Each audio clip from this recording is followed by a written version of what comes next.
Welcome, MHP Rhino Nation, to another episode. Let's get dive deep into MHP's baby.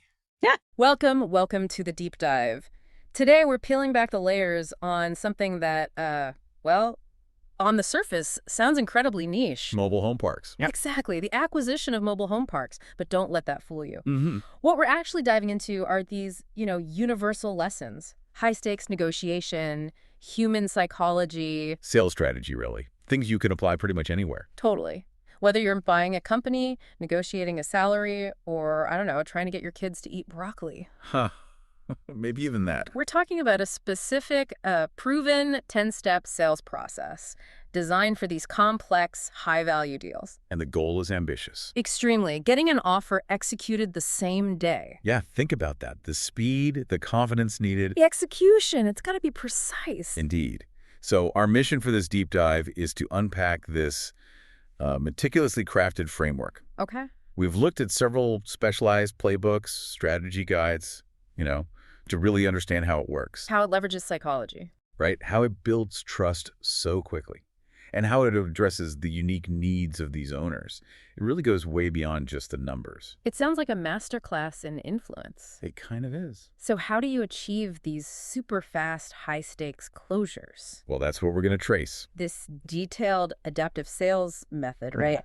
From the first hello to the final handshake. Yeah. We'll highlight the specific commitments, the strategic moves. Why it works. Exactly. Get ready to understand a sales approach that's, fundamentally human-centric. Yeah. Even in a very transactional world. Okay, let's unpack this. Let's imagine we're trying to acquire Whispering Pines. Okay. Fictional park. Yeah. And it's owned by Eleanor. Been in her family for, say, 40 years. Right. Long time. So this first phase of a playbook, it isn't about spreadsheets initially. Yeah.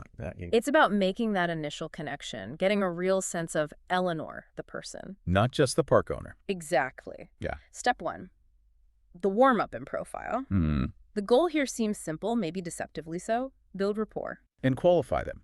Understand their goals, personal and professional. Right. And it kicks off with this respectful, non-threatening question. Designed to acknowledge their experience. Yeah.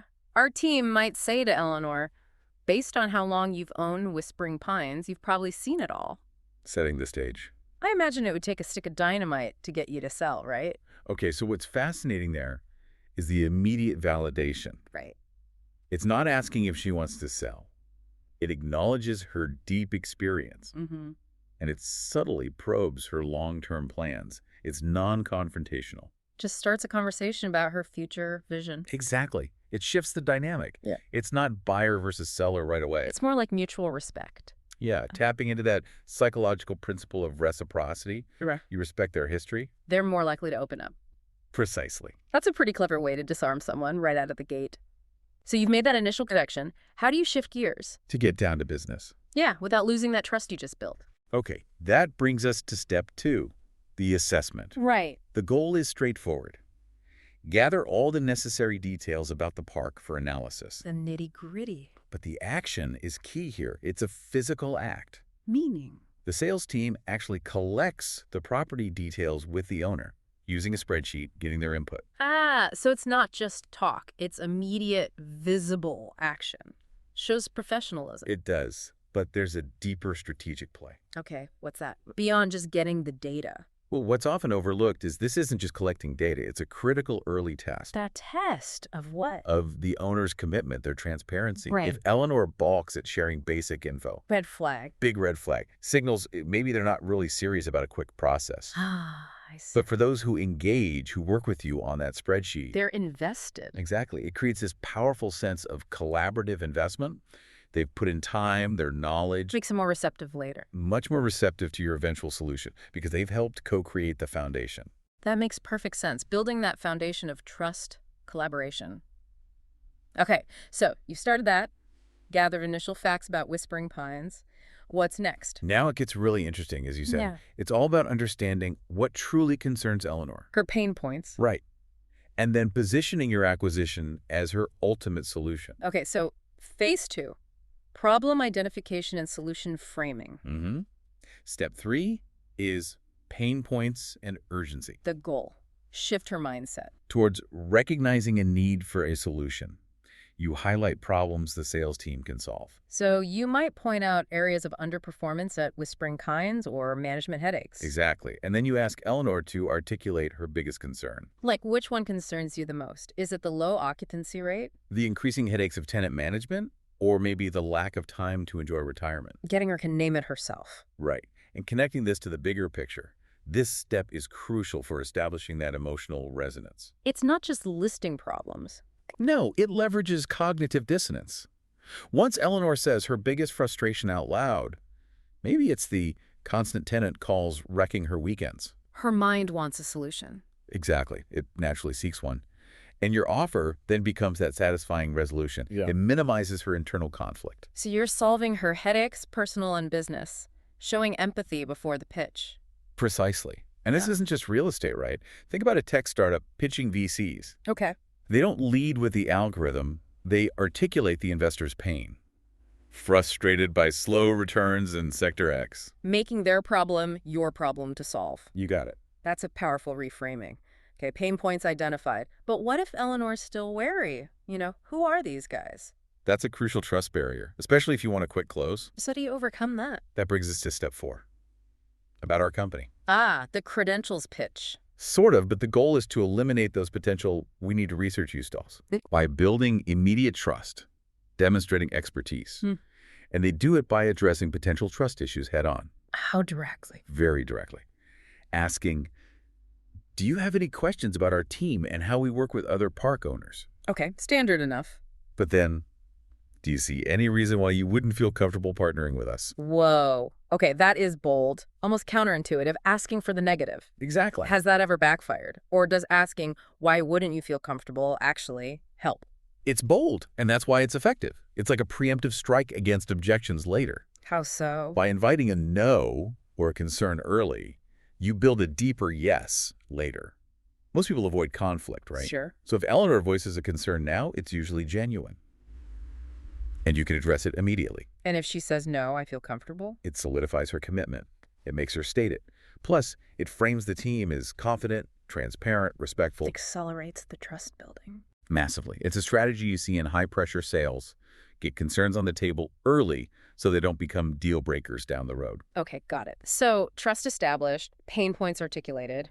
What's next? Step 5, the strategy. The strategy for Eleanor. Essentially, yes. The aim is to get her to agree her life would be significantly easier without the burden of managing the park. Framing the purchase as the solution again. But for both business and deeply personal problems, they validate her past efforts. Show respect for what she built. Exactly. While presenting this clear path to health, sanity, and freedom. So they might say, you've built something truly special here at Whispering Pines, done a great job. Validation first. A one-time decision to let a young professional group take over would be a wise long-term investment for your health, your ability to retire. Wouldn't you agree? See that tag question, inviting agreement. Yeah, and then adding, we'll beautify the park, improve tenants' quality of life, while you collect cash and avoid the headaches. And this step really highlights that holistic approach we found in the sources. Right, linking the sale to her well-being, her legacy, not just the money. Exactly. It taps into, Maslow's hierarchy, moving beyond just financial security. To self-actualization, freedom, relaxation. Precisely.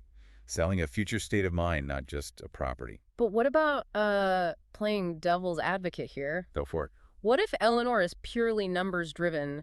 Does this emotional appeal fall flat? Or worse, make her think you're not serious about the business side? That's a fair point. Yeah. And for a purely analytical owner, the emphasis might need a slight tweak. How so? Maybe focus more on the efficiency and professionalism of the takeover, framing those as the path to reduce stress and a secure financial future. Connect the efficiency to the personal benefit. But the underlying desire for less stress or a solid legacy is probably still there. Almost always. Even the most numbers-driven person usually has a why behind those numbers. You just need to find the right angle. Makes sense. Find the right entry point. Okay, following that. Step 6, the business model. Okay. The goal here is specific. Secure Eleanor's agreement that the sales team's specific business model is the right choice for her park. Not just a solution, but this solution. Exactly. So they directly check for objections about the model itself. How? Another direct question. Yep. Do you have any questions about how our model works to create a win-win for everyone involved? Okay. And then, would you have any reservations about putting our system to work for you? Another reservations question. Checking for no again. Right. It forces a clear yes or no on the approach itself before you even get to the price. Why is that timing important? It prevents the "I need to think about your model" stall later if you get buy-in on the approach first. You've removed a major hurdle. Exactly. Fewer variables left to discuss when you finally make the offer. It's classic persuasive psychology: get small commitments early. Makes the bigger commitment seem less daunting. You got it. Okay, so let's recap where we are. We've built trust, identified Eleanor's problems, presented a compelling solution for her personal and business needs. Gotten buy-in on the general approach, the business model. Right. Now this is where the rubber meets the road, right? Getting to that same day close. How do you transition from agreement in principle To signing on the dotted line. Yeah. Okay, phase 3, closing and finalization. Step 7 is the pre-close. Pre-close, meaning, The goal is to get a conditional yes for a today close. okay, It frames the decision to sell as, well, inevitable, something she'll do eventually. making it about when, not if. Exactly. And presents an immediate, seamless, profitable path, they might say. As we've discussed, Eleanor, getting the value out of Whispering Pines, moving on, that's something you'll eventually do. Setting it up as a future certainty. If I could show you how to get the most for your park, maybe even get cash in your pocket sooner than you think, would you be open to getting this started right now? Right now, conditional close? What if she hesitates? Then they pivot slightly. Offer to work out the price immediately. As I've mentioned, we're ready to make a special offer right now. Let's just work this out, see what the price would be. Fair enough. Making it low commitment just to see the number. Right. The psychology here is fascinating. Turning the if of selling into a when, it overcomes inertia. Makes the decision seem less like a huge leap. Exactly. And the today aspect leverages urgency, scarcity, powerful motivators. It addresses hesitation by focusing on timing, the benefits of acting now. Implies delaying just defers the good stuff. Health, sanity, freedom. Right. And it subtly shifts the mental burden. It's not deciding to sell, it's deciding to get started today. Feels less permanent, easier to say yes to. Very smart. Making the immediate step feel like the path of least resistance to what she already wants. Okay, so she's conditionally agreed to discuss an offer today. What's next? Step 8, the price and seller financing. Okay, now we talk numbers. Yes, but strategically. Goal is to isolate her comfortable price range and payment structure. Getting her to name her price or a range. Usually negotiating to get her to state a comfortable upper bound. But here's the critical part. Framing seller financing. Ah, right. How do they frame it? Not as, we need you to finance, but as a superior passive investment for her. Okay, tell me more. They highlight the potential tax savings, the passive income stream, positioning it as a way for her money to keep working for her, but without the daily stress of management. So shifting the perception entirely. It's not a burden on her, it's an advantage. Exactly. A sophisticated financial move. She becomes a passive investor in her old park. Providing income without the operational stress. Precisely. It lets her anchor on a price she likes while offering compelling financial and lifestyle benefits for many long-term owners. That sounds pretty appealing. Keep the income, lose the headaches. Incredibly appealing. It addresses financial security and that desire for freedom we talked about. Low-stress investment speaks directly to her pain points. Okay, so financial comfort addressed, compelling future painted. Now, the moment of truth. Now comes the close. Step 9. This is it. This is it. Goal. Convert that affordability agreement, that conditional yes, into a firm today decision. Make it the first direct ask for the business. How does that sound? Very direct. Eleanor, we can get Whispering Pines done today for 6xxxxx, stating the final price clearly. No ambiguity. None. Then, the direct ask for commitment. A verbal, okay, a handshake. Are you ready to move forward and start your next chapter? Wow. That's incredibly direct. After all that buildup, it seems almost simple. It is direct, but it's only possible because the meticulous groundwork in those first 8 steps. Right. The rapport, needs, objections handled. Exactly. You've aligned on the solution. This is just the culmination. It needs to be direct, confident, show readiness to solve her problems now. No wavering. No wavering on price, no new conditions. Consistency, conviction are key in that final ask. Okay. She says yes. Handshake. Deal done. Almost. There's one crucial final step. Yeah. Step 10. reassurance, and paperwork. Preventing buyer's remorse? Exactly that. Goal. Finalize the sale, yes, but also prevent remorse and build confidence in the whole process. How do they do that? It's procedural, but important.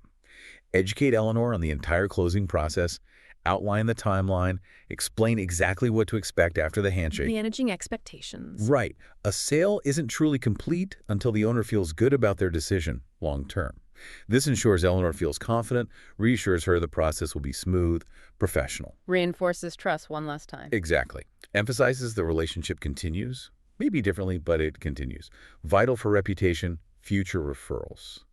It's the final touch on a truly holistic, human-centered process. Wow. Okay. This entire playbook, it really is a masterclass. Understanding motivation, strategic It execution. really is. So for you listening, whether you're into real estate or just, persuasive communication, what are the big takeaways here? Well, I think we've clearly seen a truly holistic approach to selling. Yeah. Consistently going beyond just the price, addressing personal well-being, health, sanity, freedom. Those emotional benefits. Right. The sources emphasize these often outweigh a simple price point in the owner's decision. And underpinning it all, every single step. Building rapport and trust, absolutely paramount. From that first warm-up question To directly asking about reservations, the final reassurance. Trust is meticulously woven throughout. It's the critical element. Mitigates distrust, speeds up the deal. Absolutely. And we also saw the critical role of identifying and leveraging pain points. Right. Getting the owner to articulate their biggest frustrations. And then? Positioning the acquisition as the comprehensive solution to those specific problems. Yeah. Business and personal. Creating that clear, desirable path forward for them. And the structure, that was key too. The strategic use of specific commitments, those direct questions at each step. Getting those micro agreements, moving them closer to yes. Yeah. Plus, that clever framing of seller financing, turning it from a potential negative into a superior passive investment. A sophisticated advantage offering tax savings, passive income, no operational stress. And ultimately, it all leads to that direct and confident closing, emphasizing readiness to solve their problems now. followed by that crucial reassurance and transparency to make sure the owner feels good. Exactly. This whole meticulous blueprint built on psychology, built on empathy.